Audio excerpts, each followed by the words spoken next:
నారాయణం నమస్కృత్య నరం చైవ నరోత్తమం దేవీం సరస్వతీం వ్యాసం తతో జయముదీరయేత్.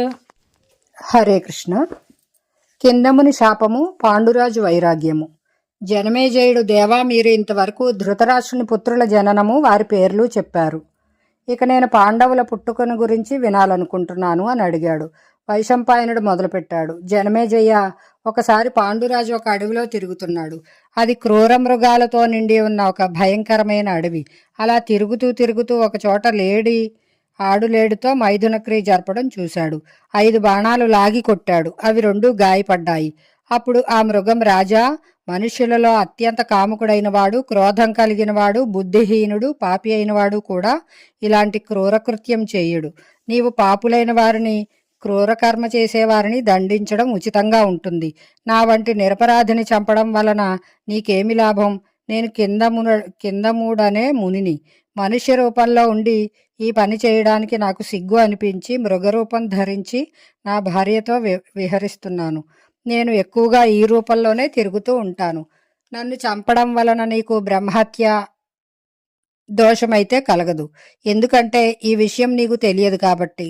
కానీ నేను ఇలాంటి స్థితిలో ఉండగా కొట్టావు, అది మాత్రం సర్వథా అనుచితం. కాబట్టి నీవు నీ పత్నితో కలిసి ఉన్నప్పుడు ఇలాంటి స్థితిలోనే మరణిస్తావు. ఆమె కూడా నీతో సహగమనం చేస్తుంది అని చెప్పి కిందముడు ప్రాణాలు వదిలింది. మృగరూపంలో ఉన్న కిందముని మరణానికి భార్యా సహితుడైన పాండురాజు దగ్గరి బంధువులు ఎవరో చనిపోయినట్లుగా బాధపడ్డాడు. అతడు దుఃఖార్తుడై మనసులోనే ఇలా అనుకోసాగాడు. గొప్ప గొప్ప కులీనులు కూడా తమ మనసులను అదుపులో పెట్టుకోలేక కాముని వలలో చిక్కుకుంటున్నారు. తమ దుర్గతిని తాము కొని తెచ్చుకుంటున్నారు. ధర్మాత్ముడైన శంతను కుమారుడు, నాకు తండ్రి అయిన విచిత్ర వీర్యుడు కూడా కామవాసనల కారణంగానే బాల్యంలోనే చనిపోయాడని విన్నాను. నేను అతని కొడుకునే కదా. అయ్యయ్యో, నేను కులీనుడినే, ఆలోచనాశీలుడినే. అయినా నా బుద్ధి దిగజారిపోయింది. నేను ఇంక ఈ బంధాలన్నీ వదిలివేసుకుని మోక్షమునందే బుద్ధిని స్థిరంగా నిలుపుతాను. నా తండ్రి వ్యాస మహర్షి వలె జీవిస్తాను. నేనిక నిస్సందేహంగా ఘోరమైన తపస్సు చేస్తాను. ఒక్కొక్క రోజు ఒక్కొక్క చెట్టు కింద ఒంటరిగా గడుపుతాను. మౌన సన్యాసినై ఈ ఆశ్రమ పదాలలో భిక్ష అడుగుతాను. నాకు గుహలే గృహాలు, మట్టి మీదే శయనిస్తాను. ప్రియమైన అప్రియమైన భావనలన్నీ వదిలివేసి శోకహర్షాల నుండి బయటపడతాను. నిందాస్తుతులు నాకు సమానం అవుతాయి. ఆశీర్వాదం, నమస్కారం, సుఖం, దుఃఖం పుచ్చుకోవడం ఇలాంటివేమీ లేకుండా, ఎవ్వరినీ హేళన చేయకుండా, ఎవ్వరిపైనా కోపగించకుండా ఉంటాను. ముఖం ఎప్పుడూ ప్రసన్నంగా ఉండాలి. శరీరంతో అందరికీ మేలు కలగాలి. చరాచర ప్రాణులను దేనిని బాధించను. ప్రాణులన్నిటినీ నా కన్నబిడ్డల వలె చూసుకుంటాను. ఒకప్పుడు తిండి ఉంటే ఒకప్పుడు ఉపవాసం ఉంటాను. లాభనష్టాల యందు నా బుద్ధి సమభావంతోనే ఉండాలి. ఎవరైనా నా చేతిని ఒకదానిని బాడిసతో నరికివేసి రెండవ దానికి చందనం పూసినా ఆ రెండిటిలోనూ చెడును మంచిని గూర్చి ఏమాత్రం ఆలోచించను. నేను జీవించడానికి ప్రయత్నించను, మరణించడానికి ప్రయత్నించను. జీవితం మీద ప్రేమ గాని, మృత్యుపై ద్వేషం గాని ఉంచుకోను. మనిషి జీవించి ఉన్నప్పుడు తన మేలు కోసం కోరికతో ఏ పనులు చేస్తాడో అవన్నీ ఇప్పుడు వదిలిపెట్టేస్తాను. ఎందుకంటే అవన్నీ కాలానికి లోబడి ఉంటాయి. కర్మ వలన ప్రాప్తించే అనిత్య ఫలాలను ఎందుకు కోరుకుంటాను? పాపాలన్నిటి నుండి విముక్తి పొందుతాను. మాయాబంధనాలను తెంచివేసుకుంటాను. ప్రకృతికి, ప్రాకృత పదార్థాలకు వశుడును కాక బయటపడి వాయువు వలె అంతటా సంచరిస్తాను. మానవమానాలకు గురవుతూ తదనుగుణమైన కామ్యకర్మలు చేస్తూ ఉండేవారు కుక్కల వలె బ్రతుకుతారు. ఈ రీతిగా ఆలోచించి పాండురాజు దీర్ఘంగా నిట్టూర్చి, కుంతీమాద్రులతో, మీరిద్దరూ రాజధానికి వెళ్ళండి. అక్కడ మా తల్లిని, విదురుని, ధృతరాష్ట్రుని, పితామహ సత్యవతిని, భీష్ముని, రాజపురోహితుని, బ్రాహ్మణులను, మహాత్ములను, దగ్గర బంధువులను, నగరవాసులను, నా ఆశ్రితులను అందరినీ ప్రసన్నం చేసుకుని వారితో పాండురాజు సన్యసించాడని చెప్పండి అన్నాడు.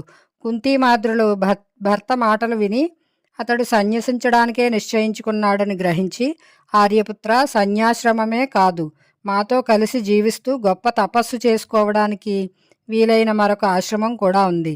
స్వర్గానికి మీతో పాటు మేము వస్తాము. అక్కడ కూడా మీరే మాకు పతి కావచ్చు. మేము కూడా ఇంద్రియాలను అదుపులో ఉంచుకొని కామసుఖాలకు తిలోదకాలు ఇచ్చి స్వర్గంలో కూడా మిమ్మల్నే పొందడానికి మీతో పాటు తీవ్రమైన తపస్సు చేస్తాము. మహారాజా, మీరు మమ్ము విడిచిపెడితే తప్పకుండా మేము ప్రాణత్యాగం చేస్తాము, ఇందులో సందేహం లేదు అన్నారు. తన భార్యల మాటలు విని పాండురాజు, మీరు ధర్మానుసారంగా ఇలాగే చెయ్యాలని నిశ్చయించుకుంటే మంచిదే. నేను సన్యాసం తీసుకోవడం మానేసి వానప్రస్థాశ్రమంలోనే ఉంటాను. విషయసుఖాలను కామాన్ని వృద్ధి పొందించే భోజనం మాని ఫలమూలాలు తింటూ నారచీరలు ధరిస్తాను. ఘోరమైన తపస్సు చేస్తూ ఈ అడవిలోనే తిరుగుతాను. ఉభయ సంధ్యలలోనూ స్నాన సంధ్యావందనాదులు అగ్నిహోత్ర కార్యం చేస్తాను. మృగచర్మాన్ని జటలను ధరిస్తాను. శీతోష్ణాదులు సుడిగాలులు వంటి వాటిని ఓర్చుకుంటాను. ఆకలి దప్పులను లెక్క చేయను. దుష్కరమైన ధ్యానం చేస్తాను. పక్వమైన అపక్వమైన ఏదో ఒకటి తింటాను. ఫలమూలాలు, నీరు, స్తోత్రాలు వీటితో పితరులను దేవతలను సంతృప్తిపరుస్తాను. మహాత్ములను దర్శిస్తాను. వనవాసులెవ్వరికీ అప్రియం చేయను. గ్రామవాసులతో నాకు సంబంధమే ఉండదు. ఈ రీతిగా వానప్రస్థాశ్రమంలోని కఠోర నియమాలను మృత్యుపర్యంతం పాటిస్తాను అని చెప్పి తన హారాలు, చూడామణి, కుండలాలు, అతి విలువైన వస్త్రాలు, తన భార్యల విలువైన ఆభరణాలు అన్నీ తీసి బ్రాహ్మణులకు ఇచ్చేశాడు. వారితో, బ్రాహ్మణోత్తములారా, మీరు హస్తినాపురానికి వెళ్ళి పాండురాజు అర్థకామాలను విషయసుఖాలను విడిచి తన భార్యలతో కలిసి వానప్రస్థుడయ్యాడని చెప్పండి అన్నాడు. అతని దీనమైన మాటలు విని సేవకులందరూ అయ్యో అయ్యో అని వాపోయారు. వారి కన్నుల నుండి వేడి కన్నీరు ఒలికింది. వారు ధనమంతా తీసుకుని అతి కష్టం మీద హస్తినాపురానికి వచ్చారు. పాండురాజు లేనప్పుడు రాజకార్యాలు చక్కబెట్టే ధృతరాష్ట్రునికి అదంతా ఇచ్చారు. అలాగే వృత్తాంతం అంతా విన్నవించారు. తమ్ముని సంగతి విని ధృతరాష్ట్రునికి చాలా దుఃఖం కలిగింది. అతనికి అన్నపానాలు గాని, నిద్ర గాని, భోగాలు గాని రుచించలేదు. తమ్ముని గూర్చి చింతలో మునిగిపోయాడు. అక్కడ పాండురాజు భార్యలతో కలిసి ఒకదాని తర్వాత మరొకటిగా దాటుకుంటూ గంధమాదన పర్వతం చేరుకున్నాడు. వారు కందమూలాల ఫలాలే తింటున్నారు. ఎగుడు దిగుడు నేలల మీద పడుకుంటున్నారు. గొప్ప గొప్ప ఋషులు, సిద్ధులు వారిని ఆదరిస్తున్నారు. ఇంద్రద్యుమ్న సరోవరానికి ముందున్న హంసకూట శిఖరాన్ని దాటి వారు శతశృంగ పర్వతం చేరుకున్నారు. అక్కడ తపస్సు చేసుకుంటున్నారు. అక్కడ సిద్ధులు, చారుణులు మొదలైన వారంతా వారిని ఎంతో గౌరవించసాగారు. పాండురాజు అందరినీ సేవిస్తూ ఇంద్రియాలను, మనసును అదుపులో ఉంచుకున్నాడు. ఎప్పుడూ గర్వం ప్రదర్శించలేదు. పాండురాజును అక్కడి మునులు కొందరు సోదరునిగా, కొందరు స్నేహితునిగా, కొందరు పుత్రునిగా తలచి అతని రక్షణ పట్ల, దీక్ష పట్ల జాగ్రత్త వహించారు. ఈ రీతిగా పాండురాజు తపస్సు కొనసాగుతోంది.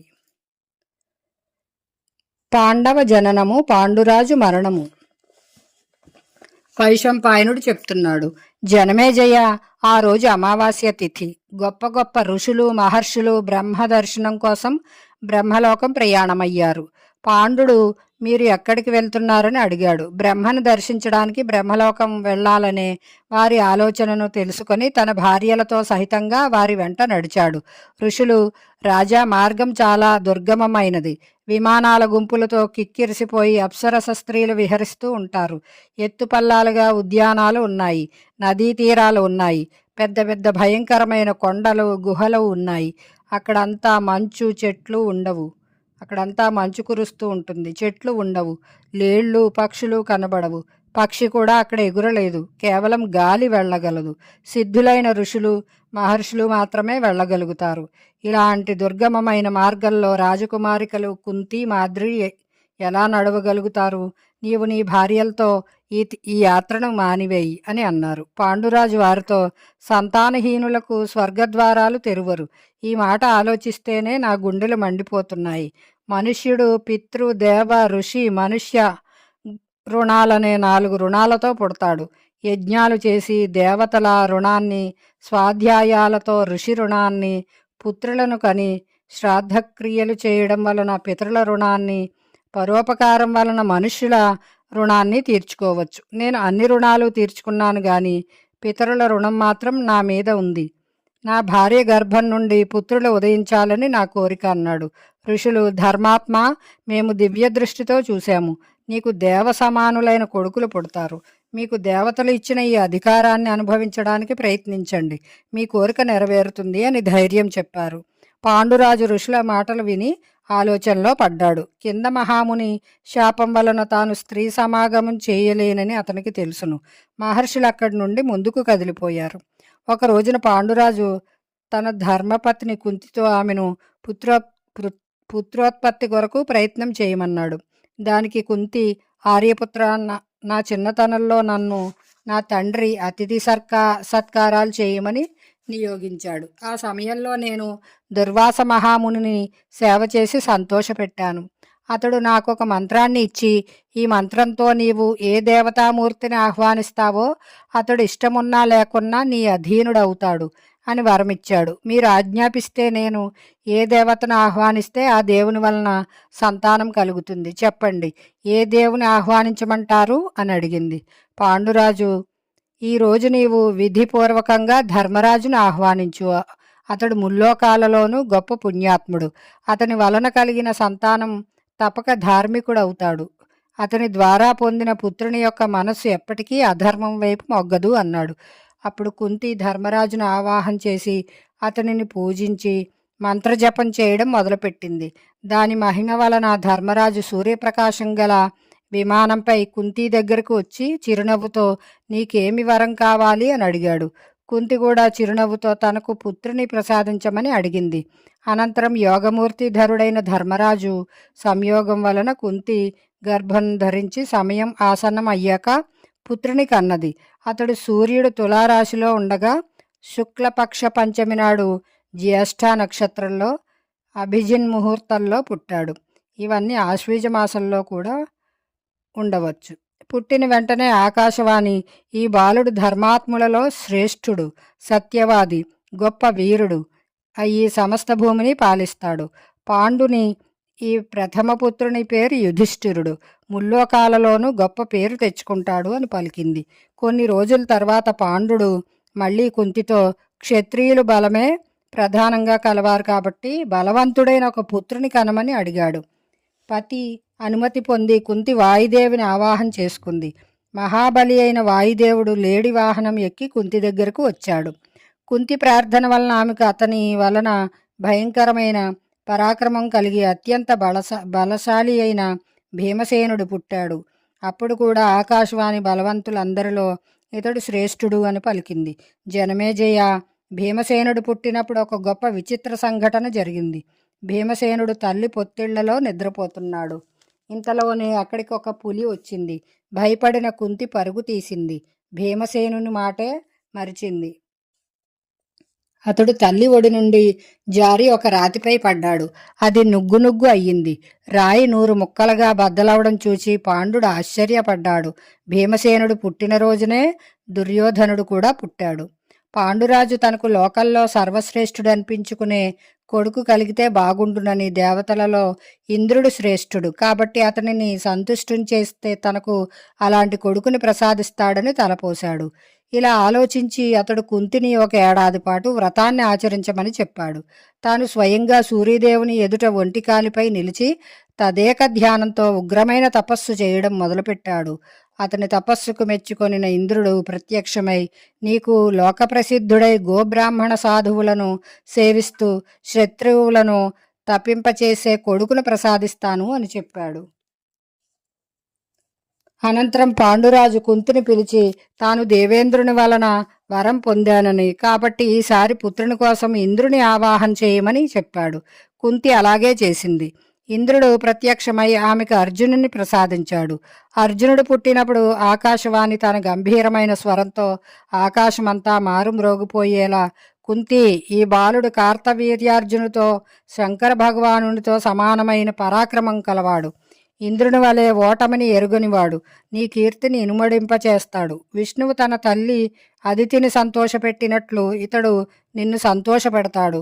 సామంతరాజులను అనేకులను జయించి 3 అశ్వమేధ యాగాలు చేస్తాడు. భగవంతుడైన శంకరుడు కూడా ఇతని పరాక్రమానికి మెచ్చుకొని అస్త్రాలను ప్రసాదిస్తాడు. ఇంద్రుని ఆజ్ఞపై నివాత కవచులనే రాక్షసులను సంహరించి అనేక దివ్యాస్త్రాలను శస్త్రాలను పొందుతాడు అని చెప్పింది. ఆకాశవాణి చెప్పిన ఈ మాటలను కేవలం కుంతియే కాకుండా ఆశ్రమవాసులు ప్రాణులు అన్నీ విన్నాయి. ఇది విన్న ఋషులు, మునులు, దేవతలు, సమస్త ప్రాణులు ఎంతో సంతోషించాయి. ఆకాశంలో దుందుబులు మ్రోగాయి. పుష్పవృష్టి కురిసింది. ఇంద్రాది దేవతలు, సప్తర్షులు, ప్రజాపతి, గంధర్వులు, అప్సరసలు మొదలైన వారందరూ దివ్య వస్త్రభూషణాదులతో అలంకరించుకొని అర్జునుడు పుట్టినప్పటి ఆనందోత్సవాన్ని జరుపుకున్నారు. దేవతలు జరుపుకున్న ఈ ఉత్సవాన్ని ఋషులు, మునులు మాత్రమే దర్శించారు, కానీ సాధారణ లోకులు చూడలేదు. ఒకరోజు మాద్రి యొక్క బలవంతం వలన పాండురాజు కుంతిని ఏకాంతంగా పిలిచి, నీవు సంతానం కోసం, నా ఆనందం కోసం ఒక కఠినమైన పని చేయాలి. దాని వలన నీకు కీర్తి దక్కుతుంది. ఇంతకు ముందుటి వారు కూడా కీర్తి కోసం కఠినమైన పనులు చేశారు. మాద్రికి కూడా సంతాన భాగ్యం కలిగించడమే ఆ కఠినమైన పని అన్నాడు.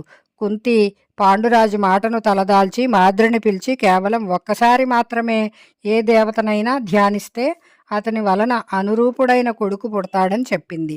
మాద్రి అశ్విని కుమారులను ధ్యానించగా వారు నకుల సహదేవులను కవలులుగా ప్రసాదించారు. ఆ ఇద్దరు బాలకులు అత్యంత సుందరులు. ఆ సమయంలో ఆకాశవాణి, ఈ ఇద్దరు బలరూప గుణాలలో అశ్విని కుమారులను మించుతారు. తమ రూప బల ధన సంపత్తులచే లోకల్లో వెలుగొందుతారు అని చెప్పింది. శతశృంగ పర్వతం మీద నివసించే మునులందరూ పాండురాజును అభినందించి బాలకులను ఆశీర్వదించారు. వారికి క్రమంగా యుధిష్ఠిరుడు, భీమసేనుడు, అర్జునుడు, నకులుడు, సహదేవుడు అని నామకరణం చేశారు. వారికి వయసులో ఒక్కొక్క ఏడాది తేడా ఉంది. అక్కడి ఋషులు, ఋషిపత్నులు వారిని ఎంతో ముద్దు చేస్తూ ఉండేవారు. పాండురాజు కూడా తన భార్యలతో, పిల్లలతో ఆనందంగా కాలం గడుపుతున్నాడు. వసంత ఋతువు వచ్చింది. అడవిలోని చెట్లన్నీ పూచి ఉన్నాయి. వాటి సౌందర్యాన్ని చూచి అందరూ ముగ్ధులవుతున్నారు. పాండురాజు ఆ అడవిలో తిరుగుతున్నాడు. వెంట మాద్రి కూడా ఉంది. ఆమె అందమైన వస్త్రధారణతో చూడచక్కగా ఉంది. యవ్వనంలో ఉంది. సన్నని మేలుచీర కట్టింది. ముఖం మీద అందమైన చిరునవ్వు. ఆమెను చూచిన పాండురాజుకు మనసులో దావాగ్నిలాగా కామభావనలు పెచ్చరిల్లాయి. అతడు బలవంతంగా ఆమెను పట్టుకున్నాడు. ఆమె ఎన్ని విధాలా అడ్డు చెప్పినా, వదిలించుకోవాలని ప్రయత్నించినా వదలలేదు.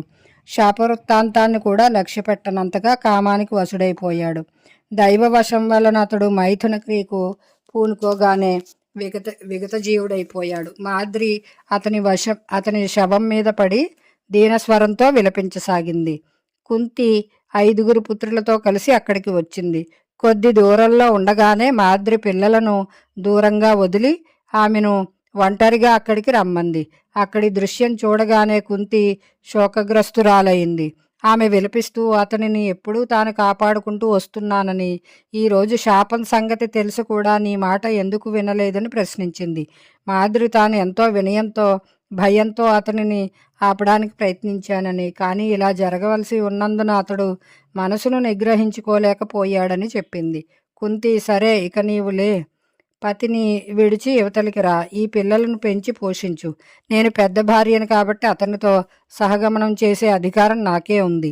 నేను ఇతనిని అనుగమిస్తాను అన్నది. మాద్రి వెంటనే, సోదరి, ధర్మాత్ముడైన భర్తతో నేనే సహగమనం చేస్తాను.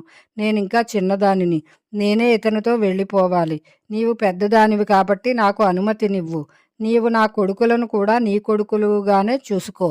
నీ మీదే విపరీతమైన కోరికతో భర్త మరణించాడు కాబట్టి కూడా నేనే ఇతనితో సహగమనం చెయ్యాలి అని చెప్పి భర్తతో పాటు చితి ఎక్కి పరలోకం చేరుకుంది.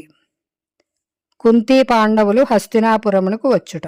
వైశంపాయనుడు చెప్తున్నాడు. జనమేజయ పాండురాజు మరణించడం చూసి అక్కడి దివ్యజ్ఞాన సంపన్నులైన మునులు తమలో తాము ఇలా ఆలోచించుకున్నారు. గొప్ప కీర్తి గడించిన పాండురాజు తన రాజ్యాన్ని, దేశాన్ని వదిలిపెట్టి తపస్సు చేసుకోవడానికి తాపసులమైన మనలను శరణుజొచ్చాడు. అతడు తన పసిపిల్లలను, భార్యను మనకు అప్పగించి తాను స్వర్గానికి చేరుకున్నాడు. ఇప్పుడు మనం అతని పుత్రులను, ఆస్తులను, భార్యను అక్కడికి చేర్చడం ఉచితం. ఇదే మన ధర్మం. ఇలా ఆలోచించుకుని ఆ తాపసులు భీష్మునకు, ధృతరాష్ట్రునకు, పాండవులను అప్పగించడానికి హస్తినాపురానికి బయలుదేరారు. కొన్ని రోజులకు వారు హస్తినాపురంలోని వర్ధమానం అనే ద్వారం దగ్గరికి చేరుకున్నారు. చారణులు మొదలైన దేవతలతో కలిసి మునులు వస్తున్నారని విని ప్రజలంతా చాలా ఆశ్చర్యపడ్డారు. వారు తమ పిల్లా పాపలతో కూడా వారిని చూడడానికి రాసాగారు. ఆ సమయంలో బళ్ల మీద కాళీనడకను వచ్చే 4 వర్ణాల వారితో పెద్ద గుంపు ఏర్పడింది. ఆ సమయంలో ఎవరి మనసుల్లోనూ భేదభావం లేదు.